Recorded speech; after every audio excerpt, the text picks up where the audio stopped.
Welcome to my page. With ವಿಷಯ ಅಂತಂದರೆ after 7 months ಆದಮೇಲೆ ಜಿಮ್ಗೆ ಜಾಯ್ನ್ ಆದೆ. ಸೊ ಅದಕ್ಕೆ ನಾನು ರೈಸ್ ಮತ್ತು ಕರ್ಡ್ ತಿನ್ಕೊಂಡು ಬ್ಯಾಗ್ ಶೂ ಇಟ್ಕೊಂಡು ಚಪ್ಪಲಿ ಹಾಕೊಂಡು ಸೀದಾ ಜಿಮ್ಗೆ ಹೊಟ್ಟೆ. ಸೊ ಇವತ್ತು ಜಿಮ್ಗೆ ಹೋದ್ಮೇಲೆ ವರ್ಕೌಟ್ ಏನಿತ್ತು ಅಂದರೆ ಬ್ಯಾಕು ಮತ್ತು ಶೋಲ್ಡರ್ ವರ್ಕೌಟ್ ಇತ್ತು. ಮತ್ತು ಶೋಲ್ಡರ್ ವರ್ಕೌಟ್ ಮಾಡ್ತಿದ್ರೆ ಯಾವುದೋ ಅಜ್ಜಿ ಹಿಂದೆ ಬಂದು ವರ್ಕೌಟ್ ಮಾಡ್ತಿದ್ರು. ಸೊ ಅವ್ರು ನೋಡೋಣ ಕಂಗಾಲಾಗೋಗ್ಬಿಟ್ಟೆ.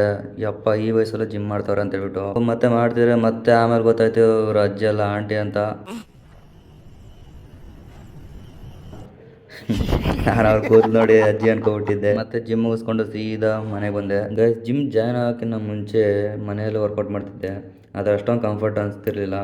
ಯಾಕಂದರೆ 350 ರೂಪಾಯಿ ಕೊಟ್ಟು ರೆಸಿಸ್ಟೆನ್ಸ್ ಬ್ಯಾಂಡ್ ತರಿಸಿದ್ದೆ ವರ್ಕೌಟ್ಗೆ ಅಂತ.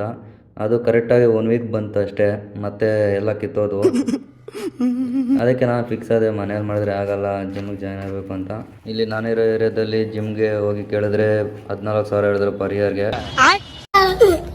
ನಾನು ಅದನ್ನು ಕೇಳಿ ಕಂಗಾಲಾಗ್ಬಿಟ್ಟು ಆಲ್ಮೋಸ್ಟ್ ಒಂದು 4 ಜಿಮ್ಗೆ ಹೋಗಿ ಕೇಳಿದೆ, ಅಲ್ಲೂ ಅಷ್ಟೇ ಹೇಳಿದ್ರು. ಸೊ ಅವಾಗ ಅದ್ರ ಬದಲು ಕಲ್ಟ್ಗೆ ಸೇರಿದ್ರೆ ಬೆಟರ್ ಅಲ್ವಾ ಅಂತ ಅಂದ್ಕೊಂಡು ಕಲ್ಟ್ಗೆ ಜಾಯ್ನ್ ಆದೆ. ಸೊ ಇವತ್ತಿನ ದಿನ ಇಷ್ಟೇ ಗೈಸ್. ಹಂಗೆ ನಮ್ಮ ಚಾನಲ್ ಹೊಸದಾಗಿ ನೋಡ್ತಿದ್ರೆ ಲೈಕ್ ಮಾಡಿ, ಶೇರ್ ಮಾಡಿ ಮತ್ತು ಸಬ್ಸ್ಕ್ರೈಬ್ ಮಾಡಿ ಮತ್ತು ಬೆಲ್ ಐಕನ್ನ ಕ್ಲಿಕ್ ಮಾಡಿ. ಈ ಥರ ವಿಡಿಯೋಗಳು ಬರ್ತಾ ಇರ್ತವೆ. ಮತ್ತೆ ನೆಕ್ಸ್ಟ್ ಸಿಗೋಣ. ಬೈ.